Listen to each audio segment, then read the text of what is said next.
আসসালামু আলাইকুম। আজ বানাবো লাচ্ছা পিঠে। তার জন্য একটা পাত্রে চালের আটা নিলাম, পরিমাপ করে নুন দিয়ে দিলাম। তারপর গ্যাসে একটা পাত্রে পানি ফুটতে দিলাম। পানিটা ফুটে গেলে একটু চামচে করে নেড়ে যে ওপরের ভাপটা থাকে ওটা মেরে দিলাম। তারপরে একটু একটু পানি দিয়ে একটা এরকম নরম ডো বানাতে হবে।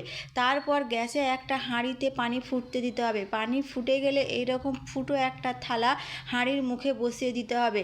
এইরকম একটা মেশিন নিতে হবে। এই মেশিনের ভেতরে ওই জালি জালি ফুটোটা ঢুকিয়ে দিতে হবে।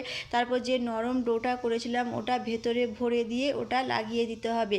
লাগিয়ে দেওয়ার পরে যে ফুটো থালাটা বসিয়েছিলাম হাঁড়ির ওপরে এরকম ঘুরিয়ে ঘুরিয়ে ঘুরিয়ে ঘুরিয়ে লাচ্ছার মতো তৈরি করতে হবে। দিয়ে ঢাকা দিয়ে দিতে হবে।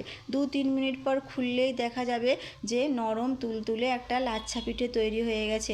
ভালো লাগলে লাইক করবে, চ্যানেলটা সাবস্ক্রাইব করবে। আর আমাকে যারা লাইক করছো, আমাকে যারা সাবস্ক্রাইব করছো তাদেরকে অসংখ্য ধন্যবাদ। আল্লাহ হাফেজ।